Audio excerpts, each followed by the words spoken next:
हंगामात, प्रत्येक शेतात आणि प्रत्येक परिस्थितीत पॉवर ट्रॅक ठरला आहे शेतकऱ्यांचा खरा साथीदार।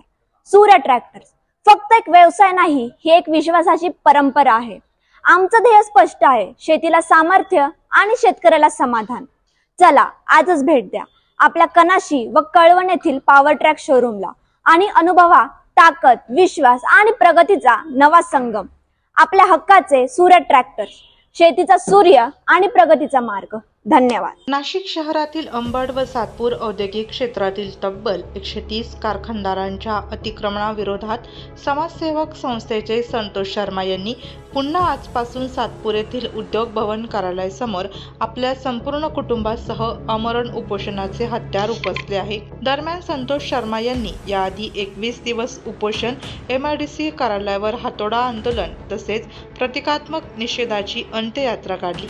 त्यानंतर नाशिक जिल्हाधिकारी कार्यालयासमोर आत्मदहन आंदोलन केले, तर नुकतेच पावसाळी अधिवेशनातही मंत्रालयासमोर आत्मदहन आंदोलन केल्यानंतर विधानसभा उपाध्यक्ष यांनी या अतिक्रमणाविषयी 1 महिन्यात कारवाई करण्याचे आश्वासन दिले होते। मात्र या आश्वासनानंतर कुठलीही कार्यवाही होत नसल्याने नीमा व आयमा या औद्योगिक संघटनेच्या माध्यमातून अतिक्रमण करणारे उद्योजक आणि भ्रष्ट व कर्तव्यात कसूर करणारे जयवंत पवार व दोन्ही विभागाचे अभियंता यांच्या बचावासाठी राजकीय हस्तक्षेप करण्याचे प्रयत्न सुरू असल्याचा, तसेच महायुतीच्या काही नगरसेवकांसह पदाधिकाऱ्यांचा अतिक्रमणधारकांना पाठिंबा असल्याचा खळबळजनक आरोप करत असंख्य कामगारांचे रक्षणासाठी बेकायदेशीर अतिक्रमण हटवण्याची निविदा काढणे तसेच भ्रष्ट अधिकाऱ्यांवर कारवाईचे आदेश मिळेपर्यंत हे बेमुदत आमरण उपोषण सुरू राहणार असल्याचं संतोष शर्मा यांनी सांगितलं आहे।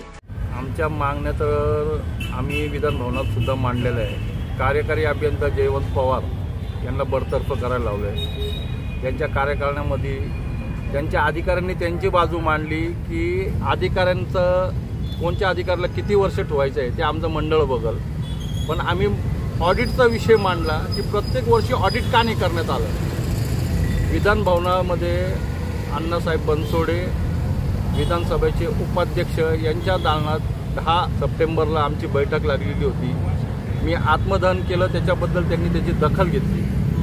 दखल घेतल्यानंतर महिनाभर त्यांना वेळ दिला संपूर्ण अहवाल तयार करून द्यायला, पण याच्यामध्ये कुठेतरी राजकारणाचे लोक हात घालते आहे आणि ढवळाढवळीचं काम चालू आहे। कसं तरी अतिक्रमण थांबवायचं।